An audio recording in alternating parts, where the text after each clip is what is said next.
Bobby here, and in this lesson we're going to look at 10 Stevie Ray Vaughan style Texas blues licks.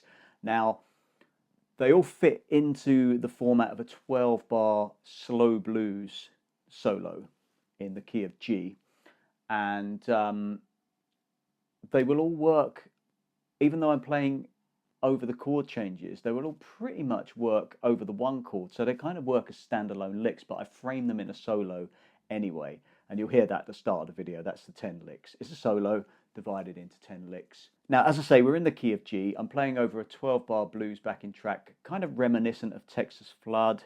You may comment saying, you should tune your guitar down half a step. Stevie Ray Vaughan tuned his guitar down half a step. But we're going to stick to standard tuning for this. Can you imagine how irritating it would be if you sat down for a guitar lesson and were expected to tune your guitar down half a step? It's just not practical. You can play this in any key. These are transferable licks that you can hopefully incorporate into your own playing anyway. So before we get started, please do hit like and subscribe. It will really help to grow the channel. I also have a completely free blues rock phrasing course, which you can get for free in the description below. If you really want to expand your blues vocabulary, then do check out my course, absolutebluesguitar.com. It's a huge comprehensive course covering a range of electric blues guitar styles. Now, we're predominantly going to be using positions 1 and 2 of the G minor pentatonic scale. Just those two positions, you know, the old kind of frying pan thing, if you're familiar with that. And the first lick, 1, 2, 3, and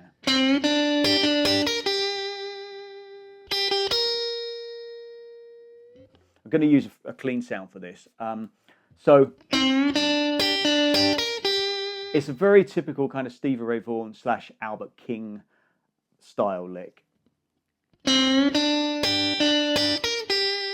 So we're bending the 5th fret on the G string, up a whole step, and then we've got this partial bar on the top 2 strings at the 3rd fret. So that would be 3 on the B, 3 on the high E, 3 on the B again. And then that's 3 high E, 6, and back to 3 on the high E string. And it really forces you to kind of lean into that vibrato with your first finger on the high E string, which is a really kind of Stevie Ray stinging kind of sound. And then just put a little tag on the end of that. That's on the high E, all on the high E string. 3, hit that twice, and then 6. That's the flat 3. You want to kind of bend that slightly sharp, kind of microtonal bend. I think I bent it up half a step in the take, but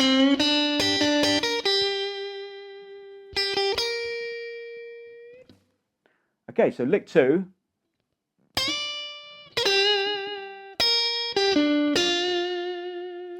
So this would be position 2 of the G minor pentatonic scale. If you're unfamiliar with this scale, then do check out my free course below. There's diagrams and all sorts. So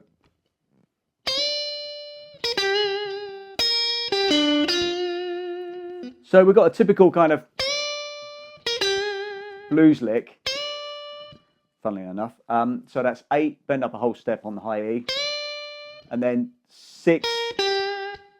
So 8, bend up a whole step on the high E, and then 6, and then down to 8 on the B string, and then that's very Albert King, very Stevie Ray, but very Albert King as well. Obviously, Albert King was a huge influence on Stevie Ray. So that's 6 on the high E, 8 on the B, 7 on the G, and then down to 6 on the B string. So we're kind of landing on the flat 7 of the chord. So if we put those 2 licks together,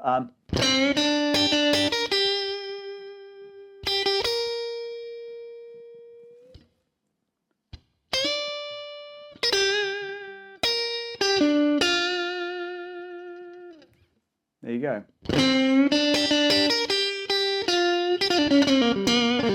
That's the next lick, quite involved.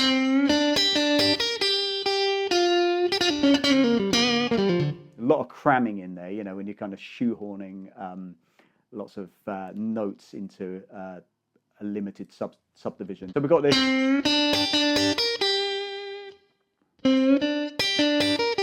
Very similar lick to the first lick we looked at. Just different timing. That's the first part. So we go, we're bending up 5 on the G string, up a whole step. This partial bar on 3 on the B and high E string. Same as lick 1. And then that's 3, 6, 3 on the high E. And then you hit that again, 3 on the high E. And then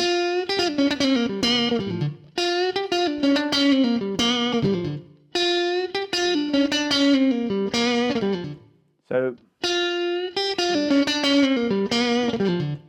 what we've got there,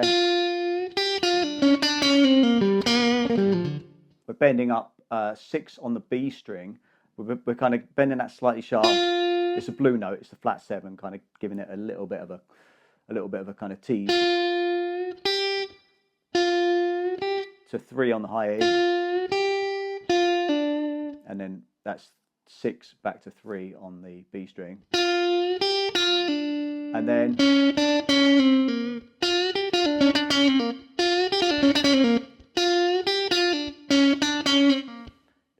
on the G string we've got 6 and then 3 on the B, and then 6 again on the G, slide down to 5 and then pull off to 3.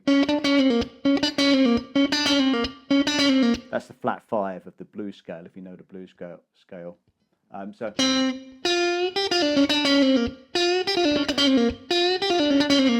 you kind of, it takes a little bit, you know, if you haven't got your speed up, then do isolate that one part. And then that's the next part. I mean, really, this could be divided into a bunch of licks, but so what we've got there, we've got 5 on the D, 3 on the G, and then that's back to 5 on the D, pull off to 3, and then a hammer on from nowhere to 7 on the A string. And in typical kind of Stevie Ray style, when I hit this note on the first note that I hit on the 5th fret of the D string, I'm kind of doing an upward rake into it, just to put a bit of hair on it. I mean, that's kind of beyond the remit of this lesson, to be honest, and I do cover that in my courses. But you kind of have to have your muting down to be able to execute that.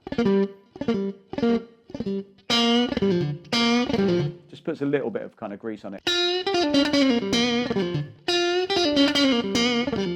Great lick. Check the timing, you know, do kind of cross references with the recording. Lick number 4, I think.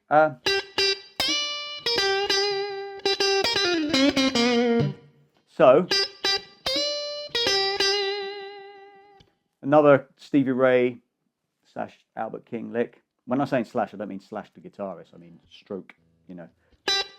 And I don't mean the band of Strokes. So what we're doing there, we're hitting 8 on the B string twice, and then bending 8 up a whole step on the high E string, and then 6 on the E,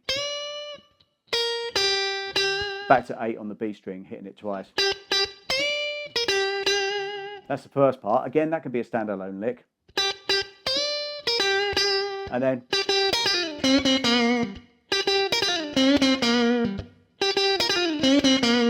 so we've got, so we're hitting 8 on the B string again twice, and then that's 6 on the high E, 8 on the B, pull off to 6, and then slide down to 3 on the B string.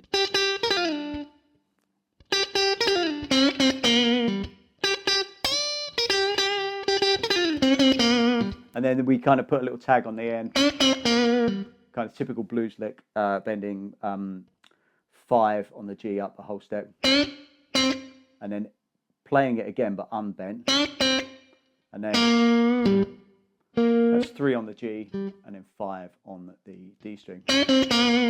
So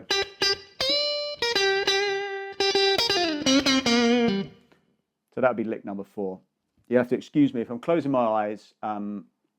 It's because I'm trying to think about the fret numbers. I don't think in fret numbers. I didn't learn guitar from tab.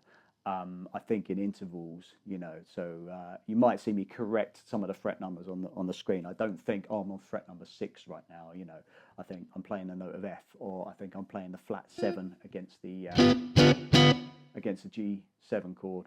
Okay, so the next lick.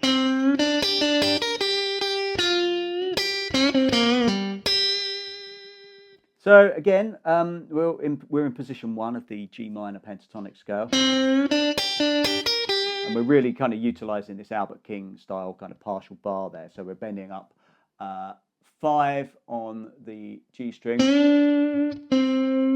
a whole step, same lick again. So 3 on the B, 3 on the high E, 3 on the B, 3 on the high E. I'm using my middle finger to kind of hybrid pick the high E string just to get that kind of snap out of it. And then that would be 6 high E back to 3. So we've got this. And then we're hitting 3 again on the high E.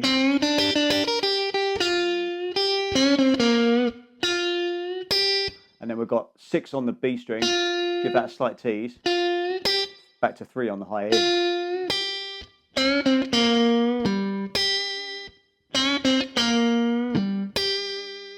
So that's 3, kind of bending a whole step, but you can bend half a step up to the flat 5 if you like. Yeah, bend up a whole step on 5 on the G string, and then play it again unfretted, and then that's 3. Give that a slight tease because that's a flat 3. That's on the G. Back to 5 on the D string, and then jump over and, if you can with your middle finger, really kind of whack that 3rd fret root note on the high E string. So it'd be.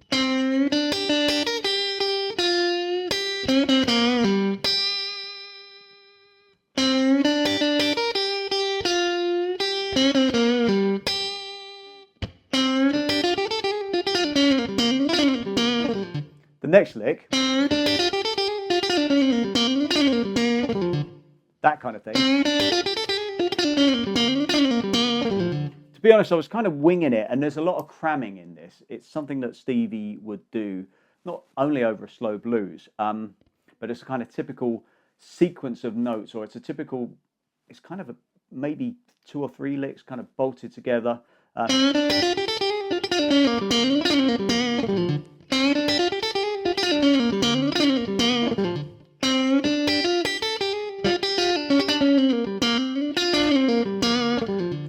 Difficult to slow down.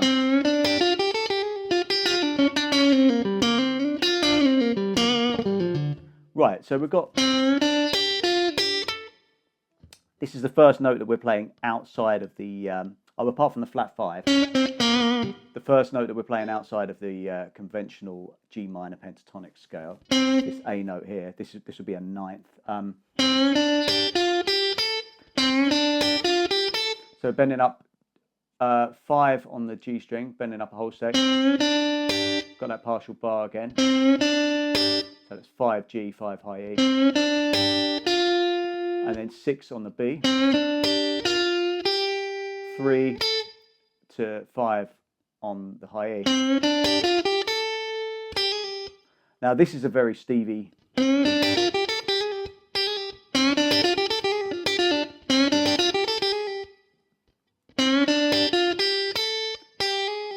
That's 3, hammer to 4, and then pull off to 3 on the high E. So that's actually a flat 9 or flat 2. You know, it's not really common in traditional blues tonality, but he did it all the time. So, and then that's 6 on the B, 3 on the high E, 6 on the B, pull off to 3. So you want to kind of isolate that. If I'm going too fast, then don't forget that YouTube has got a slow down button. You know, you can reduce the speed.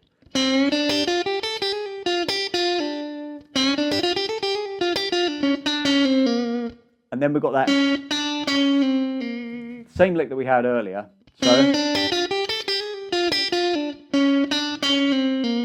So that's the flat 5 there. So that's 6 on the G, 3 on the B, 6 on the G, slide down to 5, and then pull off to 3 on the G. So.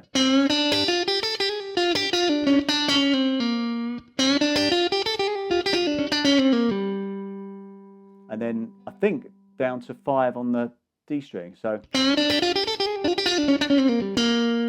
And then back to 3 on the G.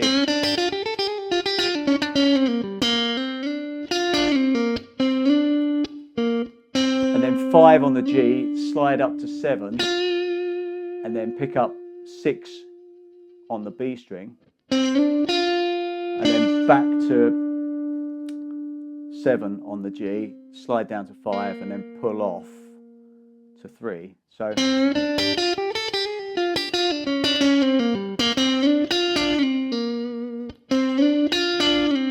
Just think of that bit as a separate lick. And then I think I landed on the root note again, so I landed on 5 on the D, 3 on the G, and then this same lick that we played earlier, that little stumble, you know. That's 5 on the D, pull off to 3, and then hammer on from nowhere to 5 on the A string. This is the hardest lick, really, you know, note-wise, note density-wise. And again, I was just shoehorning it in.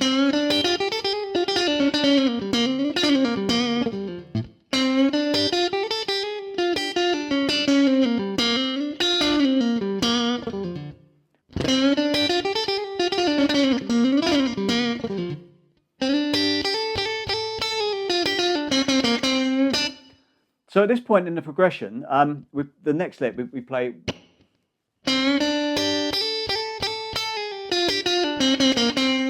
I think I just went. Actually, I think I just went. Yeah, I think there was one note less at the start. So. And at this point in the progression, we're landing on the 5 chord.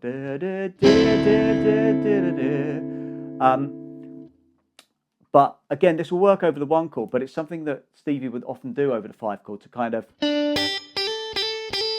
lay into that A note, and that A note is the 5th of the chord, so we're kind of playing into chord tones. So we've got, so that's 3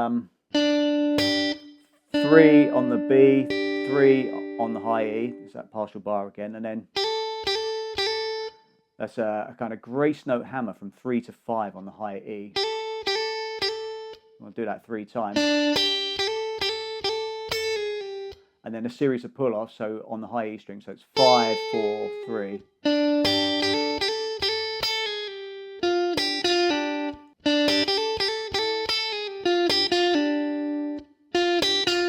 That's 6 on the B, 5 on the high E, 6 pull off to 3 on the B string.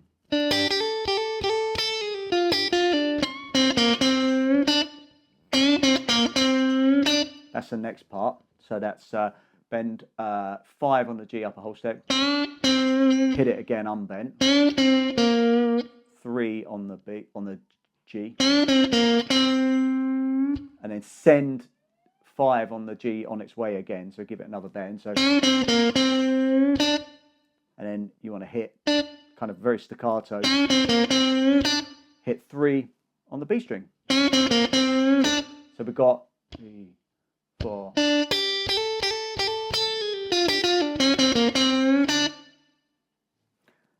And then the next lick.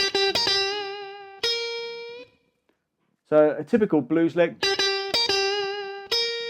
similar to one that we had before. So we're moving into position 2 of the G minor pentatonic scale, and we're playing 8 on the B string. And we're hitting that twice, and then that's 6 on the high E string, back to 8 on the B. And then you want to kind of hit that minor third, so hit 6 on the high E string and send it on its way, microtonal bend. I actually did bend up a half step, I think. Maybe not. It's a blue, it's a blue note. And then we've got a series of what some people call train wreck bends or dirty bends. So we've got this kind of.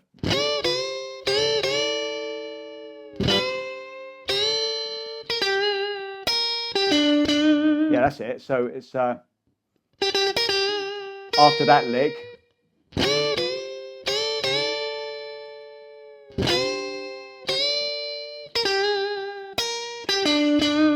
So if you put a little bit of dirt on that, you got, and then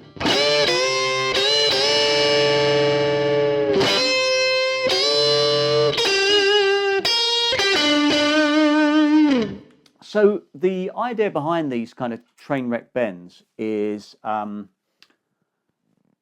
you are catching the B string, sometimes the G string. In this case, I think I'm just catching the B string. I'm bending predominantly on the high E string.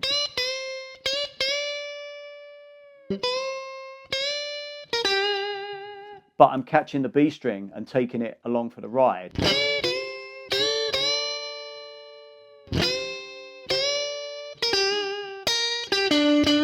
And that gives it, almost like a kind of dissonant sound. But the trick to it really is the notes that you're bending on in this case on the high E string, need to be in tune.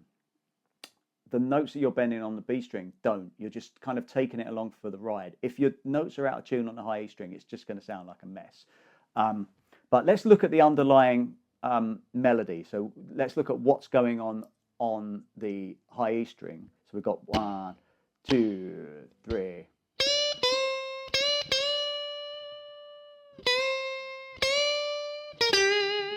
So we bend up a whole step on the high E with our third finger on the 8th fret, and then we're bending up half a step on the 7th fret with our second finger.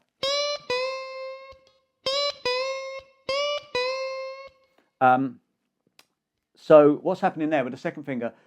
So with the third finger, we're bending to the 5th of the scale. And then with the second finger, we're kind of bending to the 4th, but we can push it a little bit further for that kind of Albert King, kind of flavor. And then we just bend, it's a kind of a bit of a scoop, we bend 8 on the high E, kind of let it descend and scoop it up again. So we've got that far.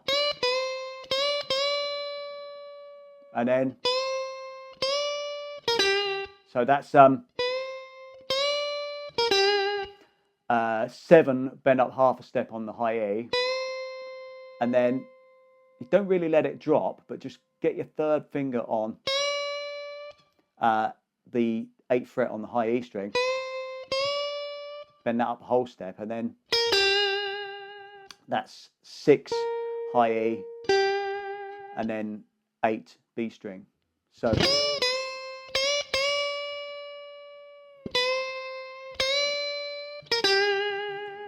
but you want to kind of indiscriminately catch. You can kind of roll your finger over slightly so you indiscriminately catch the B string.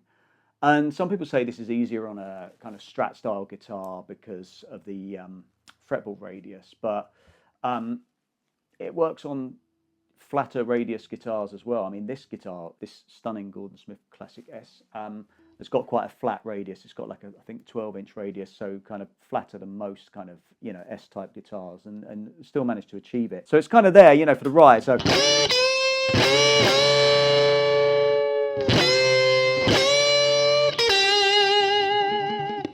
you can actually catch the B string with your pick and pluck the high E string with your middle finger.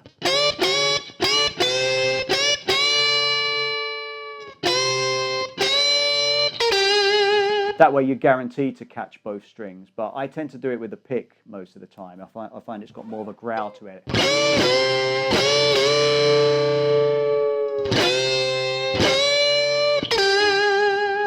And then that's the next lick, which is a kind of, you know, works as a nice kind of standalone lick. Again, a lot of these are Albert King licks as much as they are Stevie Ray licks. Because what's happening there, we're at the end of the, we're at the turnaround, or the end of bar 12, so we're actually playing into, you know, it's all about chord tones. So we're actually playing into the root of the 5 chord, which would be D7. So what we've got there, we've got 6 on the high E, T's that slightly sharp, 8 on the B string, and then 7 on the G, and you hit that twice. Give it some vibrato. So there you go. It's a solo divided into 10 licks, and they're all kind of signature kind of Texas blues licks. So hopefully you can incorporate those into your own playing. They don't work exclusively over a slow blues. They could work over a shuffle if you kind of repurpose them a little bit, or they could work over a kind of funk blues, or they could work in a rock context as well. I've got a big section on my course, Absolute Blues Guitar, about repurposing licks that you might want to check out. As I say, do check out my free course. It's completely free, and the link is in the description below. If you like this video, please hit like and subscribe, and let me know what you think in the comments below. Cheers, I'll see you next time. Bye.